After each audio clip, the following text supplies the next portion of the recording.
สบายดีทุกคนมื้อนี้จะพาทุกคนมาเฮ็ดแกงหน่อไม้อีกเป็นหอบที่หลานของสองเฮาแหละเมนูโปรดเลยเฮ็ดตลอดมื้อนี้ก็จะมาเก็บเอาหน่อไม้อยู่สวนหลังบ้านเฮาฝนตกใหม่หน่อไม้ออกหลายดีนี่ก็คือหน่อไม้ที่เฮาเก็บได้จากสวนเฮาเมื่อเก็บได้แล้วเขาก็จะมาปอกเปลือกเอาส่วนที่อ่อนไว้แล้วก็ตัดส่วนแก่ทิ่มเมื่อเฮาปอกหน่อไม้เรียบร้อยแล้วก็ให้นำมาต้มใส่น้ำร้อนประมาณ25-30 นาทีหน่อไม้ใหม่ใช้เวลาต้มบ่โดนเลยทุกคนเพราะว่ามันจะจืดไวต่อมาก็จะมาถึงขั้นตอนของการแกงก็จะมีน้ำยะนางข้าวเบื่อหมักเพชรปรุงด้วยเกลือปลาแดกเป็นนัวมีลูกโดดแล้วก็เฮ็ดพอก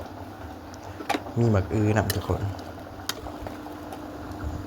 เมื่อหมักอื้อของเฮาสุกแล้วหอยน้ำหน่อไม้ที่เฮาต้มไว้ลงตามด้วยเฮ็ดประมาณ 2-3 นาทีเมื่อเฮ็ดยุบก็ตามด้วยยอดผักมื้อนี้เฮาจะได้ยอดหมักบวบแล้วก็ยอดหมักอื้อเมื่อยอดผักเฮาเปื่อยแล้วก็ตามด้วยผักกระแยงเป็นการปิดท้ายคนให้เข้ากันแล้วก็ปรุงเลยทุกคน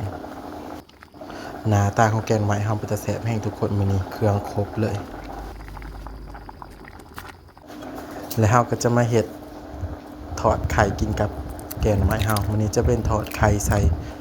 ผักค้าหรือว่าผักชะอมเนาะจะใส่ผักค้าตามด้วยไข่ไก่3หน่วยหมักเพชรปรุงด้วยเกลือเป็นนัวคะน้อแล้วก็น้ำปลาตีทุกอย่างให้เข้ากันข้างน้ำมันให้หอมเจียวผักเทียมให้หอมแล้วก็ตามด้วยไข่ที่เฮาเตรียมไว้เลยทุกคนเอียงสะเอียงกว่าให้ไข่เฮาไหลทั่วกระทะให้มันสุกพร้อมกันทุกคนให้มันสุกเสมอกัน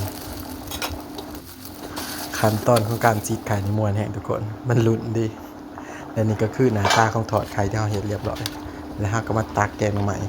พร้อมเสิร์ฟเลยทุกคนกินคู่กันแซ่บๆทอดไข่กับแกงหน่อไม้มาเด้อทุกคนกินข้าวนำกันแซ่บๆกินข้าวตอนเที่ยงกับแกงหน่อไม้